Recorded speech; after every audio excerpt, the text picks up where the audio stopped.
ఆడవాళ్ళకి ఎప్పుడైనా సరే మినిమమ్ 4-5 మినిట్స్ సెక్స్ చేస్తేనే వాళ్ళకి సెక్స్‌లో హ్యాపీనెస్ వస్తది. ఒక నిమిషము అంతకన్నా తక్కువ టైంలోనే వీర్యం ఔట్ అయిపోయి సెక్స్ చేయటం ఆపేశారనుకోండి మగవాళ్ళు, ఆడవాళ్ళకి అసలు సెక్సువల్‌గా ఎటువంటి సాటిస్ఫాక్షన్ ఉండదు. మినిమమ్ ఆడవాళ్ళకి 4-5 నిమిషాల పాటు పెన్నిస్‌ని వెజైనాలోకి ఇన్సర్ట్ చేసి ఇట్లా స్ట్రోక్ చేస్తా ఉంటేనే వాళ్ళకి సెక్సువల్‌గా ఆ హ్యాపీనెస్, ప్లెజర్ వస్తది. అండ్ ఆ సెక్షువల్ ప్లెజర్ కూడా ఆడవాళ్ళకి ఎట్లా ఉంటదనంటే పెన్నిస్ కంప్లీట్‌గా ఎరెక్ట్ అయ్యి వెజైనాలోకి ఇన్సర్ట్ చేసి ఇట్లా స్ట్రోక్ చేస్తున్నప్పుడు ఫస్ట్ టైము 3-4 మినిట్స్ కంటిన్యూస్‌గా చేస్తా ఉంటే ఫస్ట్ టైము వాళ్ళకి ఆ సెక్స్‌లో హ్యాపీనెస్, ప్లెజర్ వస్తది. ఫస్ట్ టైమ్ వచ్చినప్పుడు 10-15 సెకండ్స్ ఉంటది ఆడవాళ్ళకి ఆ హ్యాపీనెస్. 10-15 సెకండ్స్ తర్వాత ఆ హ్యాపీనెస్ పోయిద్ది. ఇప్పటికి సెమెన్ అవుట్ అవ్వకుండా మగవాళ్ళు కంటిన్యూస్‌గా ఇంకా చేస్తా ఉన్నారనుకోండి, మళ్ళీ 5 మినిట్స్ అప్పుడు మళ్ళీ సెకండ్ టైమ్ వస్తది వాళ్ళకి ఆ హ్యాపీనెస్. సెకండ్ టైమ్ హ్యాపీనెస్ వచ్చినప్పుడు ఫస్ట్ టైమ్ అయితే 10-15 సెకండ్సే ఉంటది. సెకండ్ టైమ్ మినిమమ్ 30-40 సెకండ్స్ ఉంటది వాళ్ళకి happiness feeling. Plus first time వచ్చిన దానికన్నా సెకండ్ టైం చాలా ఎక్కువ ఇంటెన్సిటీతో చాలా ఎక్కువ ప్లెజర్ వస్తదనమాట.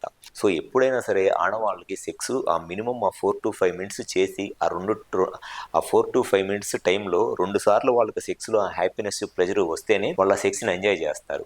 అలా కాకుండా మగవాళ్ళు గనక ఒక నిమిషము దానికన్నా తక్కువ టైంలోనే సెవెన్ అవుట్ అయిపోయిందనుకోండి, ఆడవాళ్ళకి అసలు సెక్స్‌లో ఎటువంటి సాటిస్ఫాక్షన్ ఏమీ ఉండదు. కానీ మగవాళ్ళకి ఏమైందనంటే ఎప్పుడు సెవెన్ అవుట్ అయితే వాళ్ళు నిమిషం చేసినా, 5 నిమిషాలు చేసినా, 10 నిమిషాలు చేసినా ఎప్పుడు సెవెన్ అవుట్ అయిద్దో అప్పుడు మగవాళ్ళకి సెక్స్‌లో ఆ ప్లెజర్, హ్యాపీనెస్ వస్తది.